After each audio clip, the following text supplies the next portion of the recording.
the South Park guys, Trey Parker, Matt Stone. And, is that right? Yeah. South Park guys, Trey Parker and Matt Stone, they signed a $1.5 billion deal with Paramount Plus, and it's for the next 5 years. I believe it's like 5 seasons, 10 episodes each. Huge. And at least from what I see online, if Paramount Plus cancels the deal, they get to keep the money. That's so crazy. It's so crazy. So Paramount Plus has been accused of canceling Colbert because they need the Trump administration to approve of a merger they have coming up that's worth, so many billions of dollars. And, they say, well, they canceled Colbert because it costs a lot of money. But people are going, the timing is just too suspicious, and Colbert was criticizing. Also, Paramount Plus paid the Trump administration, I believe, $18 million, and Colbert criticized that, and then suddenly Colbert's canceled. So it all felt like a real quid pro quo, a bribe, whatever you want to call it. So the South Park guys, who famously are, I feel like they were making fun of what we now call woke culture, but even before these things were commoditized by the Republican Party, and they had like the PC principle, and they've always just been like kind of firing. One of the few shows that I really think you could say are equal opportunity offenders, yes. and also have been criticized of being kind of so nihilistic that they encourage maybe a certain sector of people being like, yeah, make Trump president, fuck everything.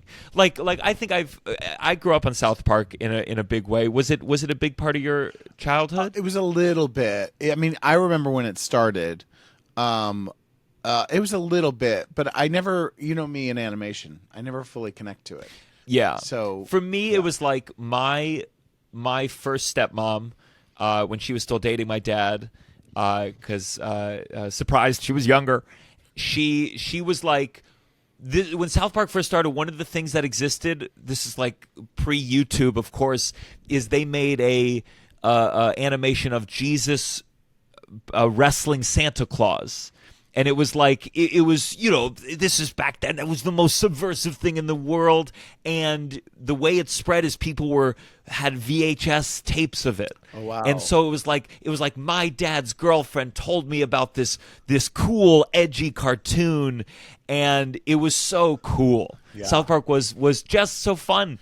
And it informed a lot of I think I was so into South Park that when I saw The Simpsons, it was kind of like South Park had made me like need more. Yeah, like it was like a stronger, edgy drug that when a Simpsons joke was edgy, I was like, what are you talking about? Yeah. This is cool a pun. Yeah. And Simpsons is great. It just like for me it never clicked. I was into South Park. And they've just kept a kind of street cred because they never pandered too much. They always were like, everyone's full of shit. Everyone's full of shit. They had an episode, I remember during the election cycle where the slogan was vote or die. I forget which election that was. Was it the Obama Mitt Romney maybe? Oh, I don't know.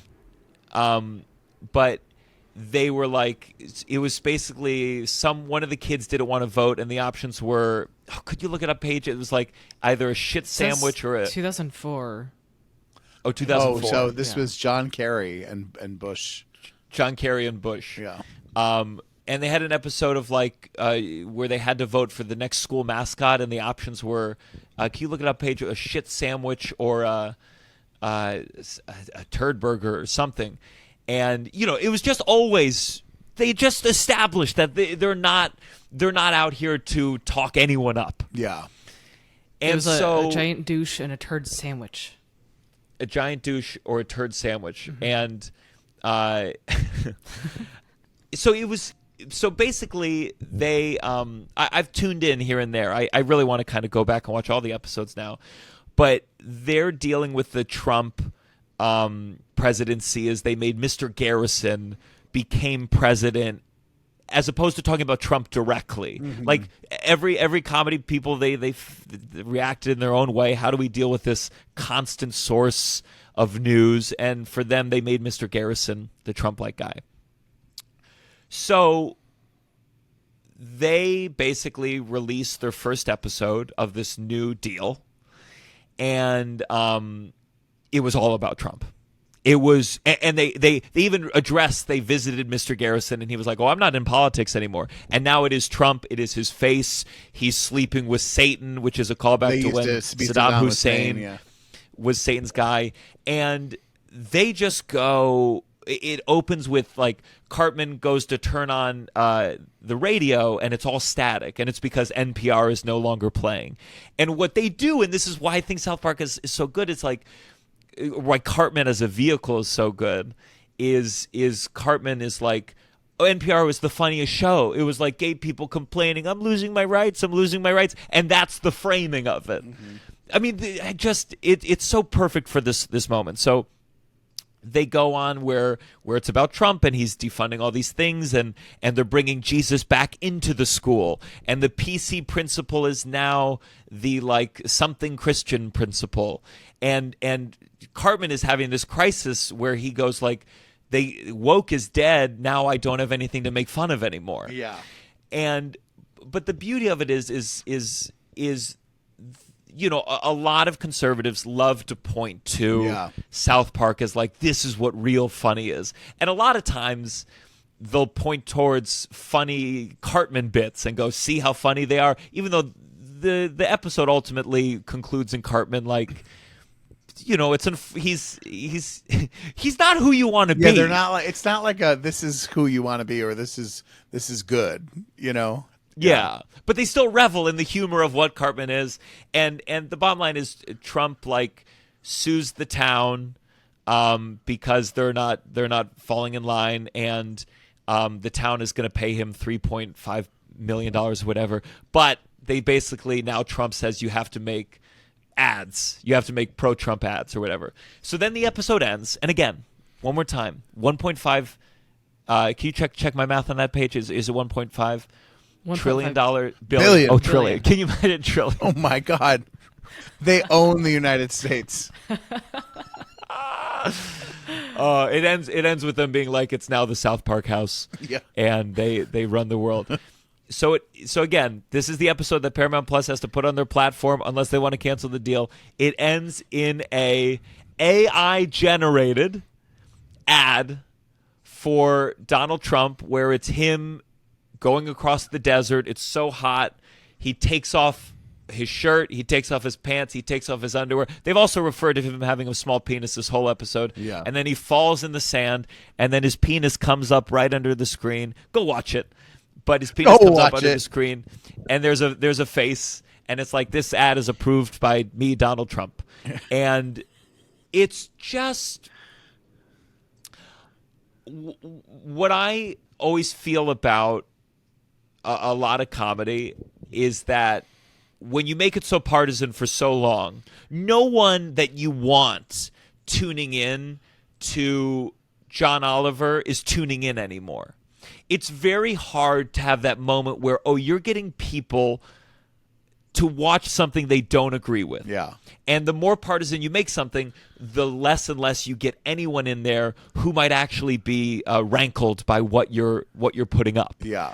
And so what feels just special about this moment is just so many people watching it who are then challenged by it. It's like when people watch The Daily Show and Jon Stewart goes, Biden is old and maybe he's too fucking old, and people get upset. Yeah. There's a brief moment and then they go, I'm not watching him anymore. Yeah. And they move on. And sometimes you can't sustain it. You can't just sustain it for multiple shows. But this just felt like a special moment where a lot of people are watching who either voted for Trump or like Trump or just don't expect to see this, and you know they get challenged or they get offended. A group of people that can be tough to offend because their whole line was like, all these woke people, you get offended, and now they have to deal with an AI generated naked president with a small penis. Also not tough to offend. They get mad about everything. Yes, but they just don't watch. identify that way. But they get mad about everything and care about everyone's business. But yeah. And they should feel the thing of like, yeah, maybe you agreed with South Park that people were whiny little bitches about too many things. Yeah.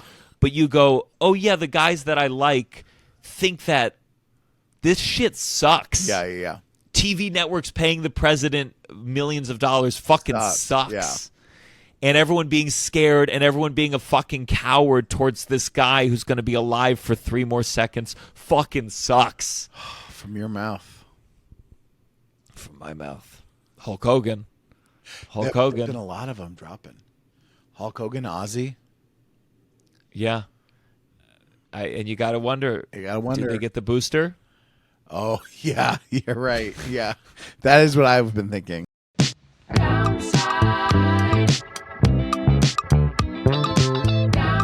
You're listening to The Downside. The Downside. With Gianmarco Soresi.